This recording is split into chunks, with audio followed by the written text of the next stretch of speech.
Engine ignition. And liftoff. As the countdown to Mars continues, the perseverance of humanity launching the next generation of robotic explorers to the Red Planet.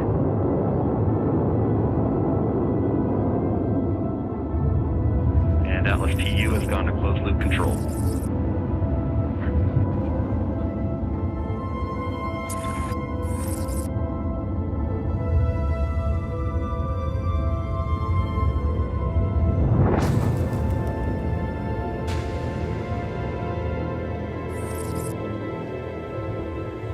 We have indication that cruise stage separation has been confirmed by the spacecraft.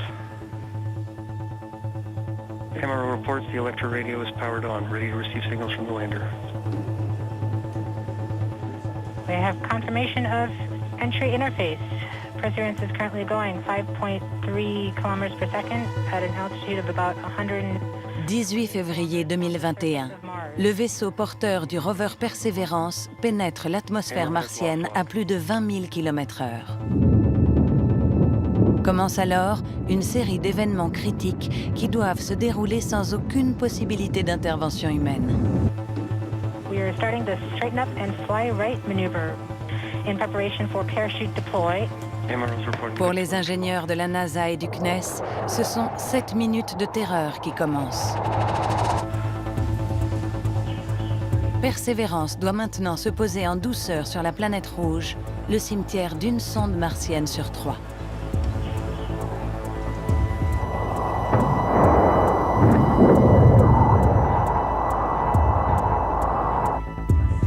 The navigation has confirmed that the parachute has deployed and we are seeing significant deceleration in the velocity. Our current velocity is 480 meters per second at an altitude of about 12 À bord de kilometers Persévérance, from Mars. une dizaine d'instruments ultra sophistiqués a pour objet l'une des plus ambitieuses missions spatiales. Détecter si un jour, il y a eu de la vie sur Mars.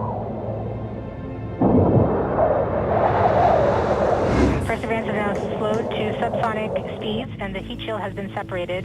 This allows both the radar and the cameras to get their first look at the surface. Le rover est à présent à moins de 2 km de la surface de Mars. La phase finale d'atterrissage commence, peut-être la plus risquée. We have confirmation that the back shell has separated. À cet instant, le sort de Persévérance est déjà scellé. Les informations parviennent sur Terre avec 11 minutes de décalage.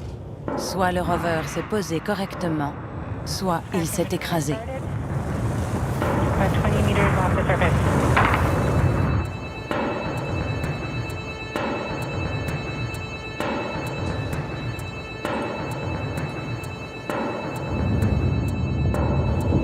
UHF is good. Touchdown confirmed. Perseverance safely on the surface of Mars, ready to begin seeking the signs of past life.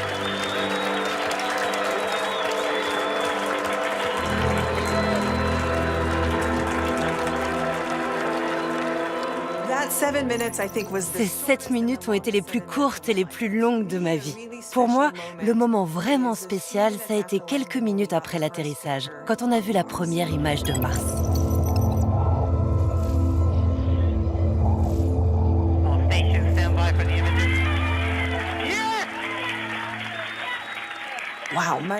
Mon robot qui était ici il y a 7 mois est aujourd'hui sur une autre planète. Congratulations to the mission.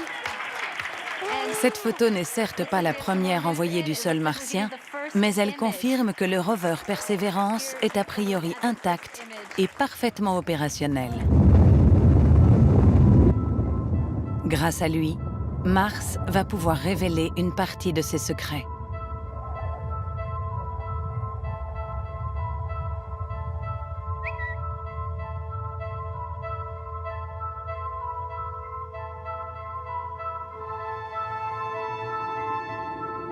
À plus de 200 millions de kilomètres de la Terre, le rover Persévérance va tenter de répondre à cette question simple et vertigineuse.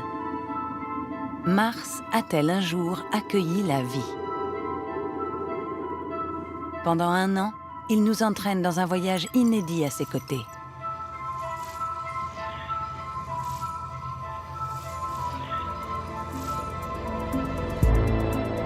Mars, planète sœur de la Terre, fascine les astronomes depuis la nuit des temps. Mais c'est à la fin du 19e siècle que le fantasme d'une vie intelligente martienne prend corps, avec les fameux canaux soi-disant vus par Giovanni Schiaparelli. Convaincu, l'astronome américain Percival Lowell cartographie ces canaux et estime, à tort, qu'ils forment un réseau organisé servant à alimenter en eau des villes entières. Le mythe des Martiens est né et il nourrit encore les rêves de nombreux terriens.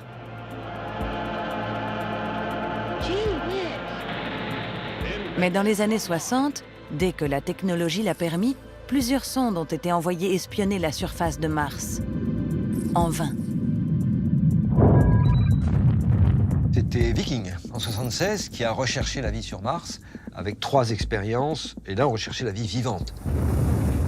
La conclusion, c'est qu'il n'y avait pas de vie sur Mars en surface, et donc un désintérêt de Mars qui a duré 20 ans. Depuis, plusieurs rovers ont foulé le sol martien. La sonde Pathfinder et le petit robot Sojourner ont ouvert la voie en 1996. Précédant de peu les rovers jumeaux Spirit et Opportunity. Ils ont découvert qu'un jour, l'eau a coulé à la surface de Mars. Et il y a 10 ans, se posait Curiosity, la sœur aînée de Persévérance. Toujours opérationnelle, sa mission initiale consistait à comprendre si la présence de cette eau liquide a permis à la planète rouge d'accueillir une forme de vie. Curiosity est allée sur Mars pour établir son habitabilité. On a prouvé qu'il y a 3,5 milliards d'années, Mars pouvait être habitable. Elle avait tout pour l'être. Persévérance permet de passer à l'étape suivante et de dire « Ok, si Mars était habitable, y avait-il de la vie sur Mars ?» Comme pour Curiosity, des prototypes de Persévérance de toute taille ont été conçus par la NASA au Jet Propulsion Laboratory. Ils doivent pouvoir anticiper chaque situation et permettre ainsi au rover de mener au mieux sa mission. Persévérance a été construit sur le modèle du rover Curiosity. On a pris beaucoup de systèmes qui existaient sur lui et on les a utilisés comme référence pour Persévérance. Vus de l'extérieur, les 2 rovers sont identiques. Mais sur Persévérance, tout a été repensé et amélioré.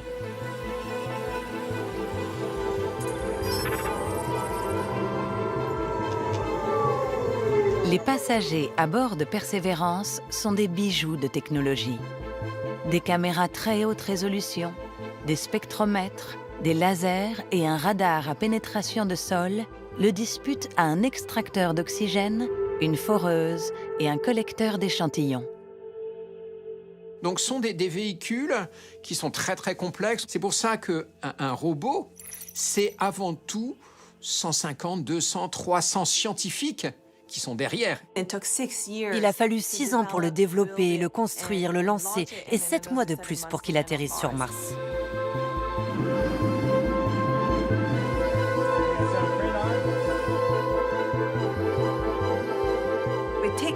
Ça a donc pris énormément de temps pour tout concevoir, rendre tout conforme aux normes spatiales et démontrer qu'il pouvait fonctionner dans l'environnement martien.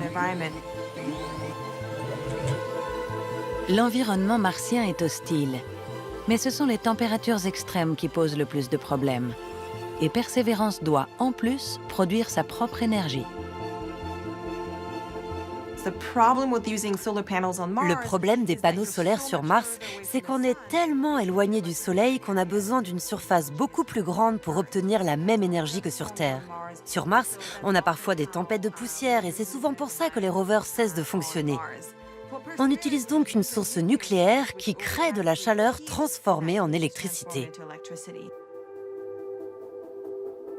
Ce générateur va ainsi permettre au rover et à ses instruments de fonctionner plusieurs années sans risque de panne à la surface de Mars.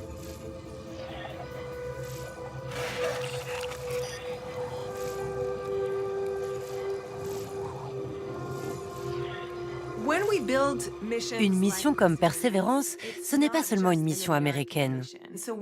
Bien sûr, le rover Perseverance est construit ici, mais ces éléments viennent du monde entier. L'instrument SuperCam, par exemple, est un instrument français. SuperCam est l'œil perçant de Perseverance. Instrument scientifique de très haute technologie, il est, entre autres, doté d'un puissant laser qui, à chaque tir, pulvérise la roche pour en analyser la composition. Il permet ainsi d'identifier jusqu'à 10 mètres autour du rover les particules chimiques présentes dans le plasma généré par les tirs.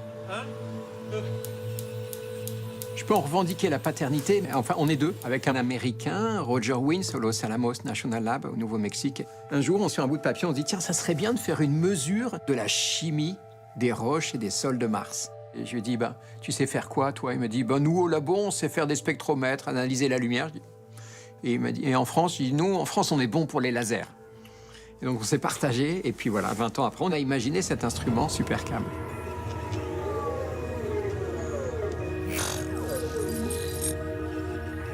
SuperCam contient ici un système de laser, de spectromètre, et qui nous permet, avec ce télescope ici, de faire des images extrêmement détaillées de la surface de Mars. On peut voir des détails de l'ordre d'à peu près une vingtaine de microns par pixel lorsqu'on est au plus proche du sol avec cette caméra. On voit ici la toute première image qui a été prise par SuperCam. Tous les instruments vont pouvoir faire des analyses très précises pour essayer de déterminer la composition chimique, la composition minéralogique ou même éventuellement la présence de matière organique.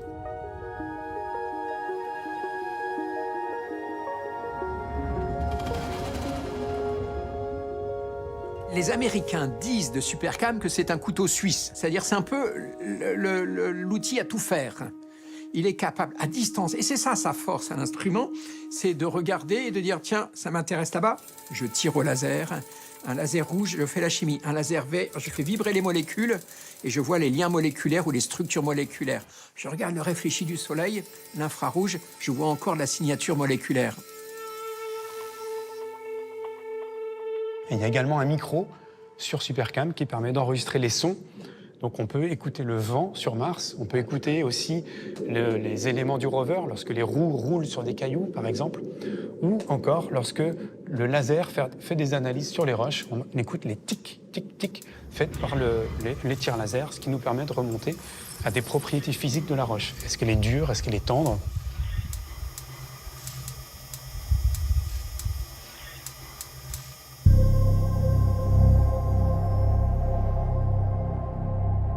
Lanzarote, aux Canaries. Il a fallu 20 millions d'années de volcanisme pour donner à cette île un aspect unique. Elle est si caractéristique qu'elle est devenue l'un des terrains d'entraînement des agences spatiales qui viennent simuler ici les difficultés que rencontrent les missions martiennes, qu'elles soient robotiques ou peut-être même bientôt humaines.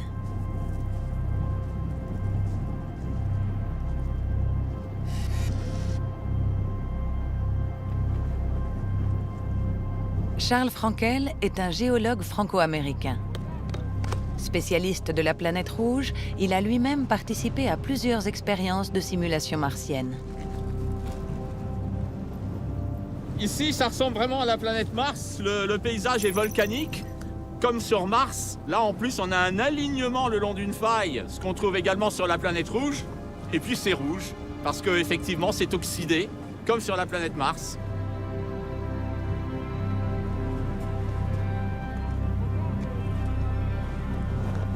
Mars, c'est vraiment similaire à la Terre. Au départ, ce sont des planètes qui ont connu la même origine.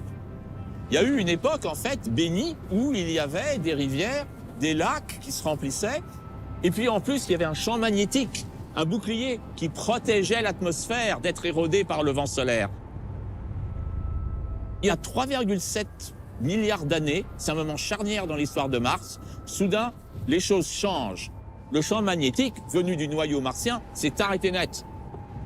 Mars était trop petite, son atmosphère a fini par fuir dans l'espace. Et du coup, Mars est devenu un congélateur.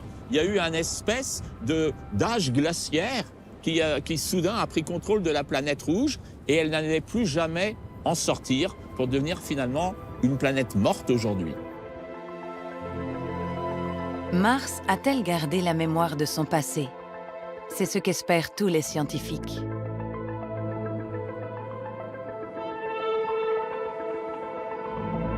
La mission Persévérance commence.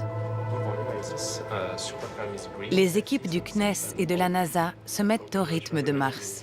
Car sur la planète rouge, les journées sont plus longues que sur Terre. Chaque jour martien, appelé un sol, dure 24 heures et 40 minutes. Il faut donc synchroniser les horloges.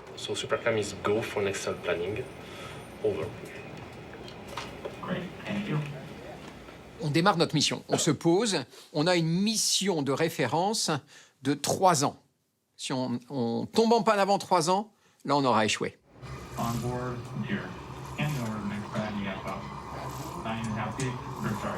Premier objectif pour les scientifiques, vérifier que Persévérance et tous ses instruments fonctionnent. Notre rover a un système de navigation automatique qui lui permet de se diriger tout seul. Conduire sur Mars n'est pas si facile, il n'y a pas de carte, pas de téléphone qui permet de dire « Hey, envoie-moi dans cette direction ». Donc ce que le rover fait, c'est qu'il prend des photos et regarde 5 mètres devant lui. Il peut ainsi parcourir de 2 à 300 mètres par jour de manière autonome. À la fin de la journée, on peut lui dire « Va dans cette direction pendant 1h30 et on se revoit demain ».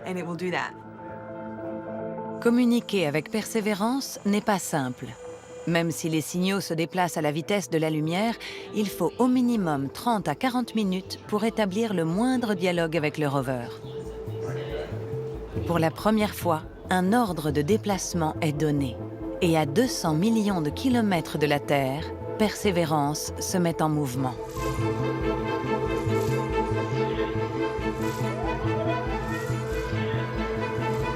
La nuit, le rover s'immobilise. Il envoie alors sur Terre les informations qu'il a récoltées dans la journée. Et il reçoit le programme très précis des tâches qu'il doit exécuter le lendemain. Chaque point de l'image est repéré par ses coordonnées par rapport au rover. Et donc le rover, lui, quand on lui dit bah, « tu pointes à cet endroit-là », lui, il sait exactement comment tourner la tête pour pointer exactement sur le point qu'on veut.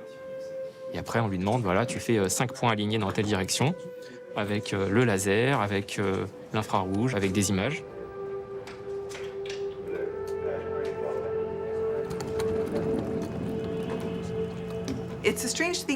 Ça peut paraître étrange, mais on s'attache vraiment à son rover. J'ai passé 2 mois et demi dans ce qu'on appelle le temps martien. En fait, on vit totalement sur Mars avec notre rover. Si vous deviez me faire atterrir là où Persévérance s'est posée, je saurais exactement où aller. On a passé tellement de temps ensemble qu'il est en quelque sorte devenu notre bébé. Pour nous, on ne le voit pas comme une simple machine, c'est-à-dire qu'on suit ses gestes, on suit ses pas, on lui dit ce qu'il doit faire au quotidien. Donc, si vous voulez, la moindre anomalie, la moindre difficulté qu'il peut rencontrer là-bas, parce que lui aussi, il dit, bah là, je vais pas bien, je suis stoppé, voilà ce qui m'arrive, il nous envoie des éléments. Puis nous, avec ça, il faut arriver à comprendre ce qui se passe pour lui. On regarde comment le soigner, comment de suite pouvoir le faire repartir. On personnifie un peu l'objet. On dit, il fait ça. Alors, en fait, c'est nous, hein. Mais on le rend quasi autonome avec tout ce qu'on lui donne. Il y a des réponses bizarres. T'entends, il dit, qu'est-ce qu'il nous a dit là? On essaie de comprendre. Alors on regarde le log de ce qu'il nous a dit. Il a dit un truc bizarre, on essaie de comprendre. Mais il a sa propre vie. Hein. Ah non, finalement, il a raison, c'est nous qui avons été... Et sa logique est plus forte que la nôtre de temps en temps.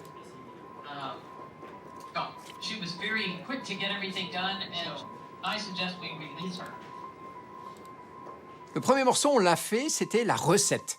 La recette, c'était 3 mois, un petit peu plus 3-4 mois, où là, on s'est posé et on a regardé si le bras allait bien, si les roues allaient bien, si la tête tournait bien. Puis on a regardé si l'instrument Supercam, il était capable de tirer son laser, 2 fois le laser, et puis le laser vert. Et puis regarder le soleil, ou pas regarder le soleil, et regarder le ciel. Donc, on a appris notre instrument.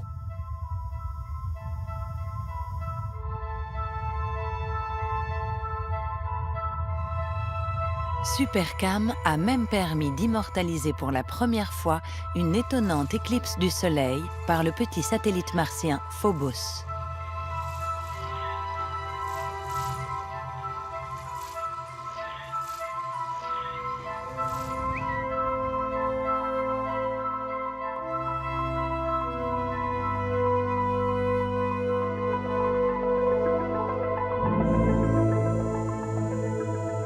La phase opérationnelle peut enfin commencer. Premier objectif pour Persévérance, caractériser le sol martien. Le rover s'est posé dans un cratère appelé G0. Cette immense dépression formée par la chute d'une météorite a été soigneusement choisie par la NASA parmi des centaines d'autres sites. C'est l'un des endroits sur Mars où les chances de trouver des signes fossilisés de vies anciennes sont les plus fortes. Mandatés par la NASA, les géologues du CNRS Nicolas Mangold et Stéphane Lemoellic prennent souvent le relais de leurs homologues américains pour conduire Persévérance vers les zones géologiques les plus intéressantes. Situé à 3000 km de l'endroit où évolue Curiosity, le site dans lequel s'est posé le rover a été entièrement modélisé grâce aux images fournies par les sondes placées en orbite martienne. Là, on a une vue globale de Mars qui nous permet de voir donc l'ensemble de la planète. Et on voit où sont les différents sites d'atterrissage. Là, on est la partie où s'est posé le rover Curiosity il y a une dizaine d'années, la sonde InSight en 2018, et Persévérance s'est posée ici. On voit la trajectoire ici du rover lorsqu'il est arrivé. Et ce que l'on voit ici, en fait, c'est le cratère G0 qui est l'objectif prioritaire de cette mission Persévérance.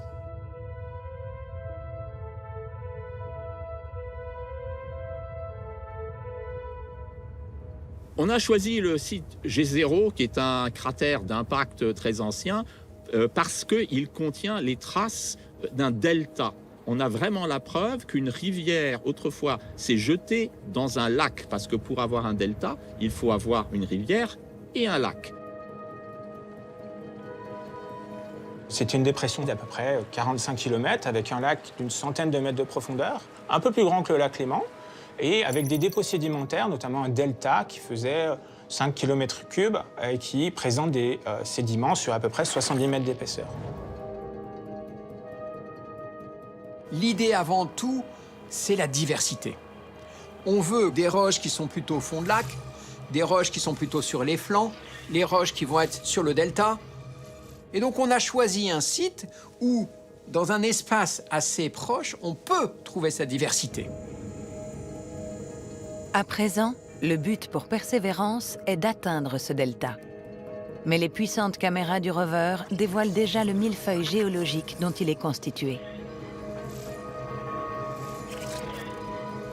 Dans ces strates, on voit plusieurs couches, plusieurs unités différentes de strates où on détecte que celle du fond, c'est le fond du lac, un fond tranquille où il y a eu des argiles qui se sont déposées. Au-dessus, vous avez des strates plongeantes qui montrent que vous êtes sur le delta, là où l'eau rentre et dévale la pente. Et au-dessus, vous avez encore une couche différente où il y a plein de gros galets. Boum, soudain vous êtes en époque glaciaire, vous avez des lacs de retenue derrière, des barrages de glace qui cassent et des flots turbulents avec des rochers qui roulent et qui arrivent à toute vitesse. Donc on a vraiment une histoire à lire dans les strates du cratère qui est absolument fascinante.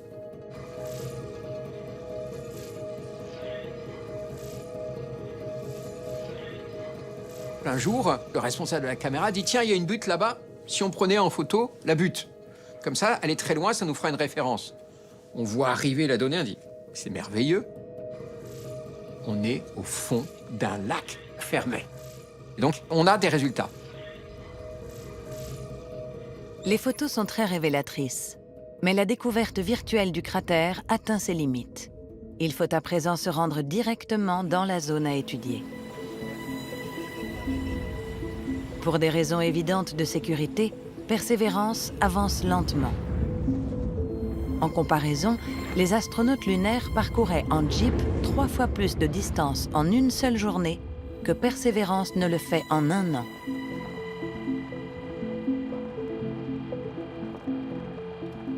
En 200 jours, on a fait à peu près 2,5 km. C'est pas énorme, c'est une petite dizaine de mètres par jour.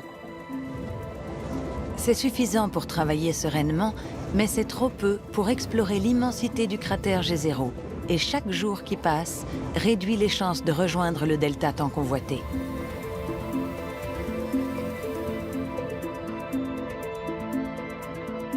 Pour tenter d'accompagner le rover dans ses recherches, décision est prise de libérer Ingenuity, le petit hélicoptère embarqué.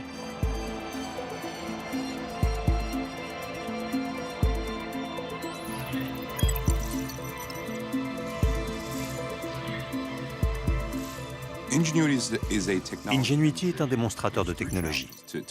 Il y a 3 défis pour faire voler un hélicoptère sur Mars. Le premier, c'est l'atmosphère qui est à 1% de la densité terrestre. C'est une atmosphère très très fine. Les 2 autres défis sont la température, moins 90 degrés la nuit, et bien sûr la gravité, un tiers de la gravité terrestre. Pour tester ça, ici au Jet Propulsion Laboratory, nous avons une chambre d'essai où nous avons pu équilibrer l'atmosphère, la température et la gravité rencontrée sur Mars.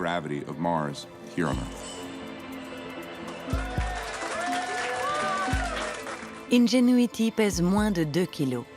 Il est équipé de 2 rotors tournant en sens inverse à une vitesse 10 fois supérieure à celle d'un hélicoptère terrestre. Pour moi, l'un des moments les plus difficiles a été le jour où on a largué l'hélicoptère du ventre du rover vers la surface de Mars. J'étais responsable de cette opération et c'était incroyablement stressant de s'assurer que notre petit ami était bien installé sur Mars.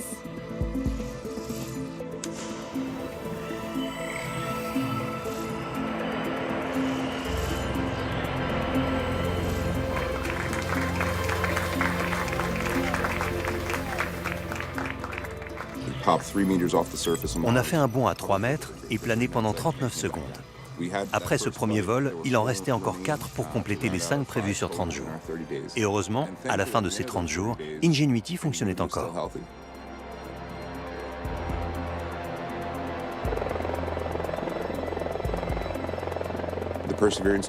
Avec la NASA, on a décidé qu'il était utile de poursuivre les vols, Ingenuity pouvant servir d'éclaireur. On peut voler le long d'une falaise, plonger dans une grotte, aller à très haute altitude ou bien faire un repérage en tondeuse à gazon au-dessus d'une région digne d'intérêt. Aujourd'hui, Ingenuity fournit déjà une reconnaissance pour Perseverance. Envoyé en éclaireur, Ingenuity fait plus d'une vingtaine de vols et envoie au rover une moisson d'images en haute résolution. Perseverance peut ainsi choisir son trajet vers le delta. Nous avons changé l'histoire et je pense qu'à l'avenir, on verra de plus en plus de véhicules volants sur d'autres planètes grâce au travail qu'on a fait sur Mars. Lors de son 26e vol réussi, Ingenuity a même permis de retrouver le bouclier de protection et le parachute largués lors de l'atterrissage du rover. La route est tracée. Perseverance peut reprendre sa mission initiale, trouver des traces de vie sur Mars. Parce que ce qu'on cherche, encore une fois, c'est pas un animal macroscopique qui se balade. Bon, si c'est ça, on s'est un peu trompé, mais bon, ça serait facile. Ça va être des traces très ténues de ce qui était probablement la vie, déjà à l'époque sur Terre et peut-être sur Mars, de bactéries ultra simples.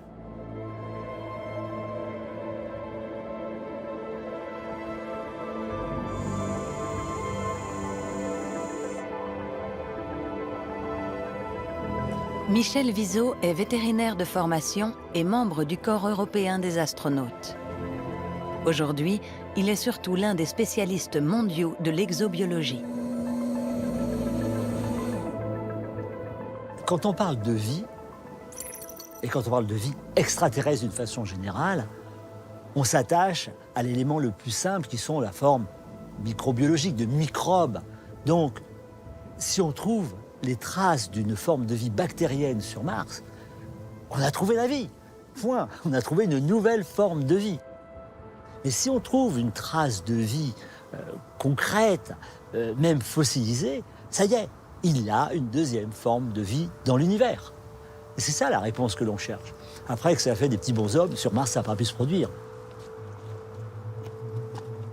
Les missions Viking, lancées en 1975, ont démontré que le vivant, même sous sa forme la plus simple, n'existe pas à la surface de Mars. Mais dans les roches, dans les profondeurs ou dans l'atmosphère martienne, un doute persiste.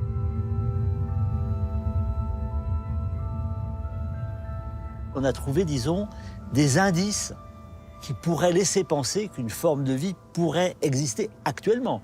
On parle d'une production actuelle de méthane.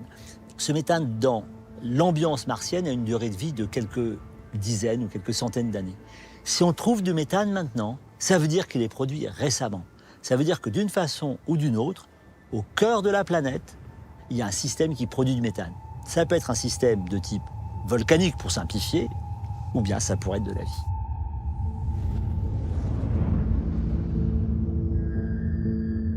Mars a connu donc une époque pendant 500 millions d'années, peut-être même 1 milliard d'années, où les conditions donc finalement étaient bonnes pour la vie. Et est-ce que c'était suffisant pour que la vie se développe? Moi, je penserais que oui, parce que on a vu que sur Terre, il y a 3,7 milliards d'années, on a déjà des traces chimiques prouvant qu'il y avait de la vie dans les océans terrestres.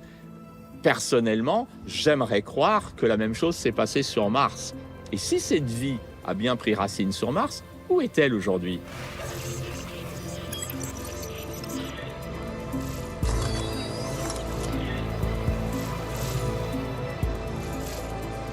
Persévérance, après un périple de 5 km, arrive enfin à l'endroit le plus attendu de sa mission, le delta, à l'embouchure de la rivière ayant alimenté le cratère.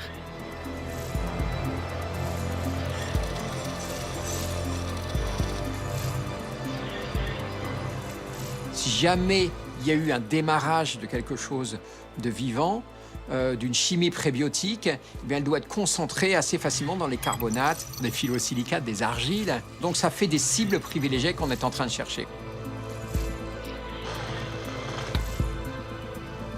Sur Terre, que ce soit au fond des océans, dans les zones volcaniques, on a des zones qui permettent d'avoir de développement de la vie dans des conditions très extrêmes.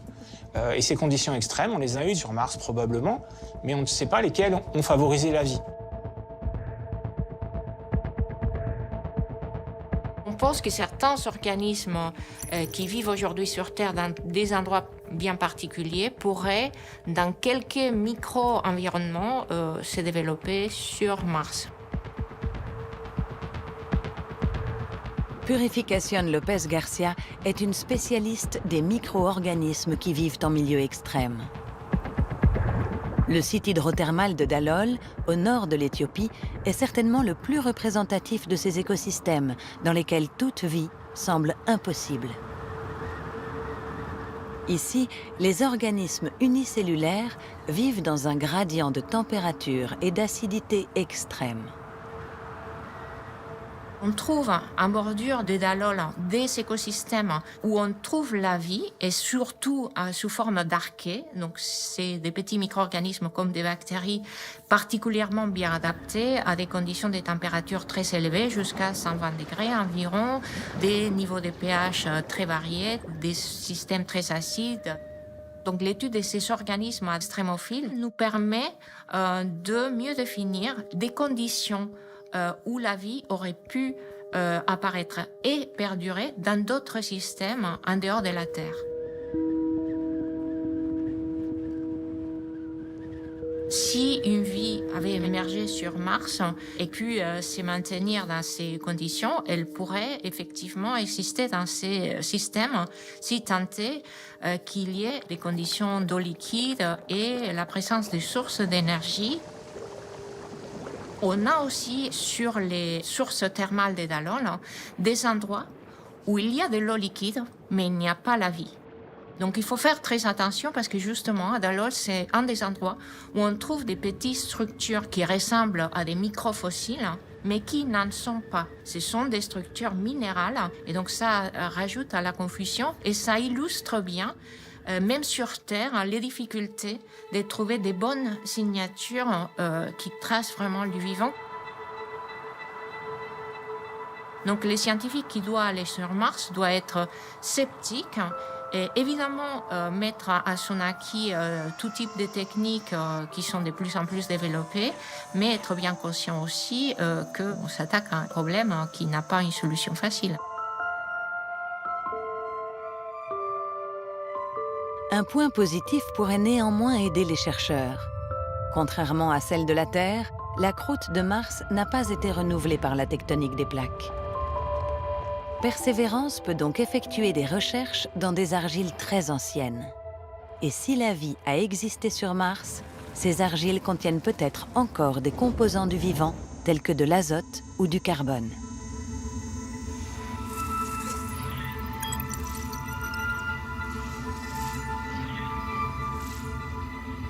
Pour trouver des molécules organiques intactes, c'est mieux de creuser un peu en profondeur là où elles sont protégées.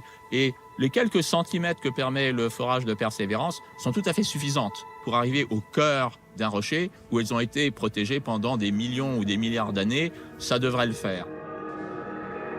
Pour la première fois, la puissante foreuse va tenter de récupérer les éléments organiques susceptibles d'être piégés dans les sédiments. Après un examen de surface, la foreuse procède au premier carottage. Lorsque c'est fait, le bras robotique se replie vers le corps du rover afin d'y stocker les plus pertinents des échantillons récoltés. Ce système de prélèvement d'échantillons est tout aussi complexe que le reste du rover.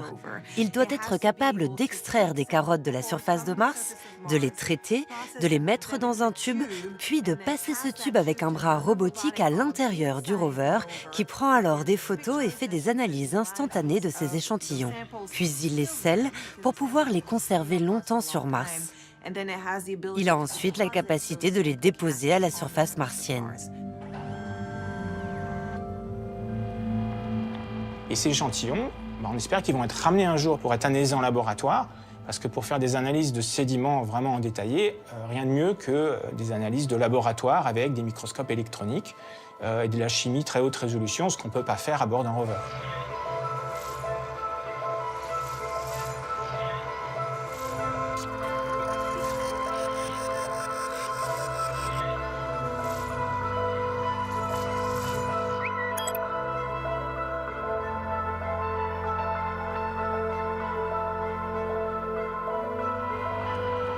Persévérance va larguer un certain nombre de tubes, pas la totalité.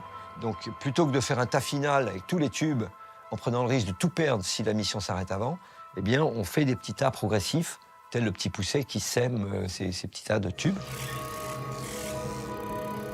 Pour les analyser, il faudra donc venir récupérer les échantillons et les rapporter sur Terre. C'est très enthousiasmant et très ambitieux.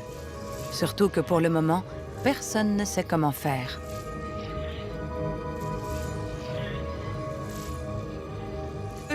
On peut déjà trouver extraordinaire de collecter des échantillons et de les déposer sur Mars. Mais en plus, on va devoir les ramener. Et donc, les équipes du Jet Propulsion Laboratory et de la NASA réfléchissent déjà à la manière de le faire. C'est la première fois que nous devons lancer quelque chose depuis une autre planète. Pour ramener ces échantillons sur Terre en toute sécurité, il y a un certain nombre de défis à relever qui dépassent tout ce que nous avons fait auparavant. Le système de récupération ne sera pas opérationnel avant 2028. Mais évidemment, les chercheurs sur Terre travaillent déjà sur ce nouveau défi. Ces tubes seront récupérés par un rover, un véhicule européen, qui va aller les récupérer avec un bras, les mettre dans un petit panier, comme un caddie, et il va les rapporter vers l'endroit où il y aura la fusée qui doit mettre un conteneur en orbite. Cette fusée va nécessiter probablement un atterrisseur à lui tout seul. Il faut que cet atterrisseur se pose très précisément, pas très loin de là où sont posés les tubes, parce que s'il se pose à 100 km, c'est foutu. L'atterrisseur qui va récupérer les échantillons est un concept sur lequel nous travaillons. Il permettra de lancer en l'air une fusée avec les échantillons de la surface de Mars vers l'espace. L'avantage, c'est qu'on n'a pas à s'occuper d'une rampe de lancement pour mettre la fusée dans la bonne position. Le véhicule qui fait 2,80 m, presque 3 mètres, il va peser 400-500 kg, vous allez le jeter en l'air et hop, la fusée va s'allumer et avant qu'elle ne retombe, il faut qu'elle parte.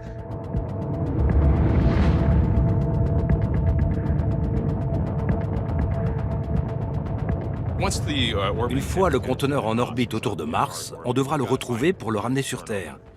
L'orbiteur cherchera alors quelque chose qui a la taille d'un ballon de basket. C'est assez difficile. Et on va devoir le repérer à des centaines de kilomètres de distance. Mais t'as un petit ballon peint en blanc et qui tourne autour de Mars passif et puis un véhicule qui vient de l'attraper? C'est pas simple. On commence par chercher les autres parties de la fusée qui sont plus grosses. L'étage supérieur de cette fusée a une balise radio à bord qui crie de temps en temps pour nous dire où il est. Et ensuite, le conteneur est transféré à l'intérieur, dans la capsule. Il reviendra sur Terre 6 mois plus tard.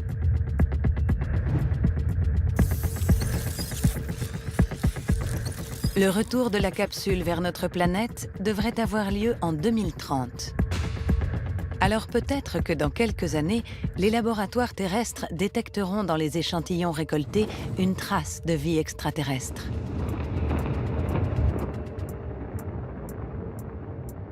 Trouver une forme de vie sur Mars, c'est une révolution, parce que ça veut dire que la vie terrestre n'est pas unique.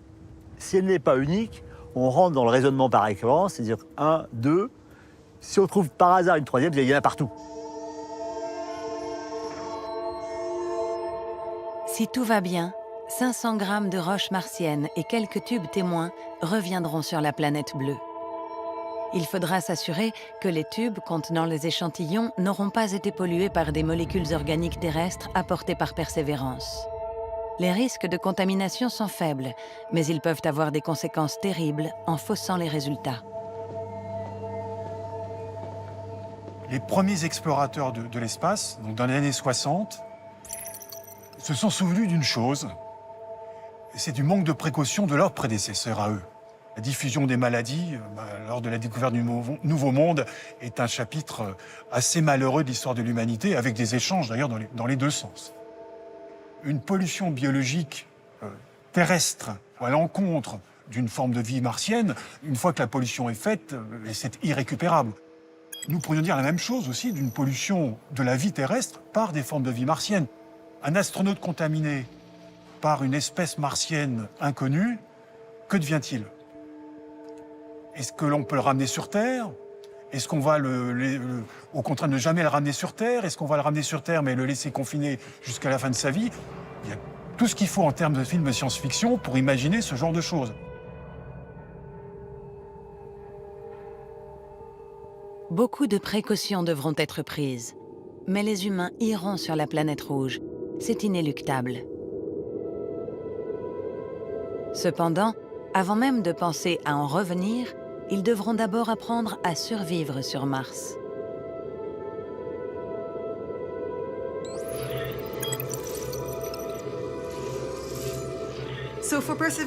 En plus d'établir s'il y a eu de la vie dans le passé, Persévérance a aussi l'objectif de préparer l'éventuelle arrivée d'humains sur Mars. Il y a quelques instruments à bord pour préparer ça.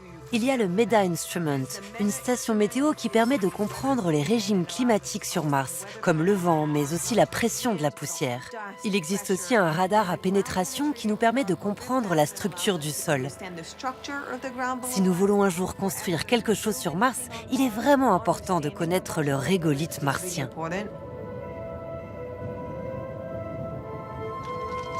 Jean-François Clairvoy est un ingénieur et astronaute français. Il a déjà accompli 3 missions spatiales avec la NASA. Il sait qu'avant de pouvoir envoyer des humains sur Mars, les missions robotisées sont absolument nécessaires. Il faut qu'on démontre notre capacité d'aller vers Mars et d'en revenir en mode automatique avant de le faire avec des humains. Donc la mission de retour d'échantillons, auquel contribue Persévérance, est une étape clé avant la décision de pouvoir s'engager dans un vol habité vers Mars. Mais pour envoyer des humains vers Mars, il faudra extraire le maximum de ressources pour manger, pour boire, pour respirer, pour ravitailler le vaisseau de retour sur place, pour ne pas avoir à tout envoyer depuis la Terre.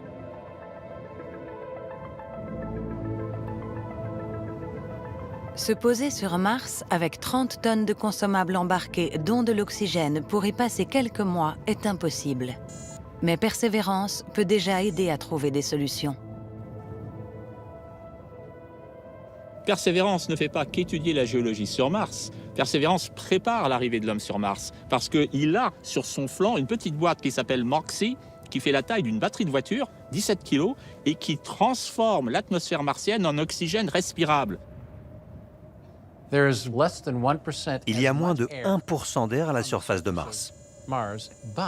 Mais cet air est composé à 95% de dioxyde de carbone, du CO2. Dans chaque molécule de dioxyde de carbone, il y a une molécule d'oxygène combinée à du carbone. Donc le travail de MOXIE est de les séparer.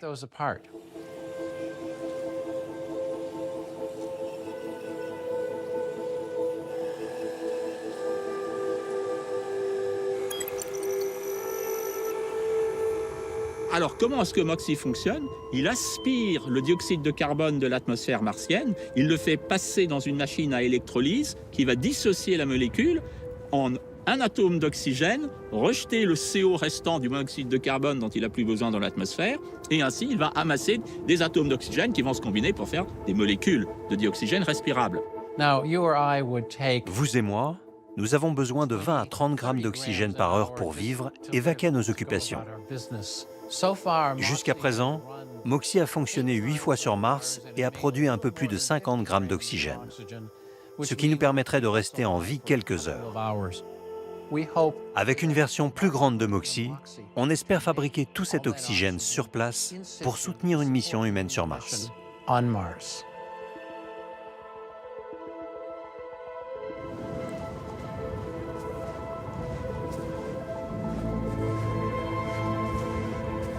Les humains seront beaucoup plus performants que les robots une fois sur place, parce que l'intelligence artificielle, elle ne fait que ce pourquoi elle est programmée, même si c'est assez sophistiqué.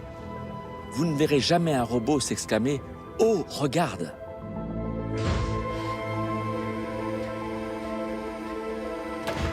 J'attends impatiemment le jour où des humains, associés à des robots, des instruments scientifiques pointus, pourra apporter un début de commencement de réponse à la question « Est-ce que la vie a existé ailleurs ?»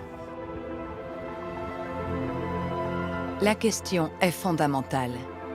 Et d'un point de vue purement scientifique, elle est d'autant plus cruciale qu'il est possible que la vie terrestre soit elle-même issue de la vie martienne. La théorie de la panspermie, c'est une théorie qui explique que la vie peut être transférée d'un corps céleste à un autre par l'intermédiaire des météorites. Nous pourrions être dérivés des Martiens. C'est pas impossible, à condition que Mars ait vu une forme de vie se développer avant la Terre et qu'ensuite un impact suffisamment puissant se soit produit alors que cette vie était florissante sur Mars et que les météorites martiennes soient arrivées sur Terre. Le seul moyen de le supposer, ça serait de trouver une forme de vie sur Mars qui soit très proche, intimement, au niveau des 20 acides aminés qui constituent la matière organique sur Terre. Si c'était les mêmes, on pourrait dire qu'il y a une communauté entre les deux. Si jamais on trouve une vie martienne qui a des choses différentes, eh bien ça veut dire que nous sommes vraiment séparés, nous sommes deux formes de vie qui sont développées indépendamment l'une de l'autre. Mars a bombardé la Terre de météorites. L'inverse s'est peut-être produit. Le billard planétaire offre beaucoup de possibilités et tous les scénarios de distribution de la vie sont possibles. Sur Terre, dans le système solaire ou même partout ailleurs dans l'univers.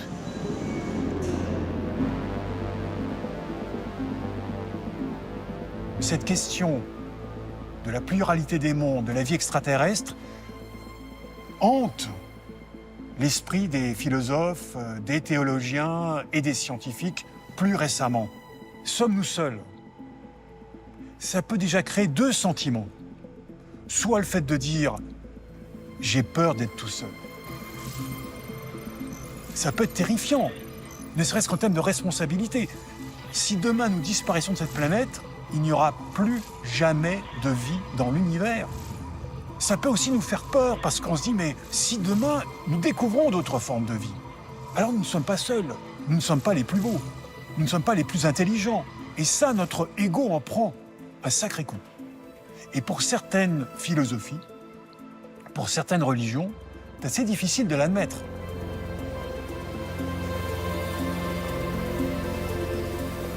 C'est l'incarnation de nos rêves d'aller un jour sur Mars et j'espère que ça se réalisera. C'est vraiment le défi du 21e siècle. Mais je ne veux pas que ce rêve soit dans une croyance en disant c'est pas grave ce qu'on fait à la Terre, il y a une deuxième Terre qui nous attend. Non, il n'y a qu'une seule Terre, c'est la nôtre, notre vaisseau. Il est là, il faut en prendre soin. Donc voilà, on reste dans de l'exploration d'une planète et c'est déjà assez difficile.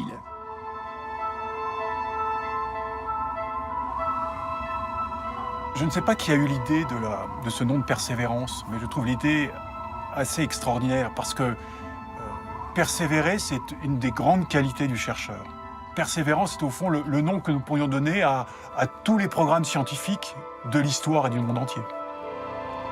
Persévérance va poursuivre plusieurs années encore sa quête de la vie sur Mars. Quels que soient les résultats obtenus, le robot solitaire aura donné non seulement un grand projet à l'humanité, mais il lui aura aussi offert une belle part de rêve.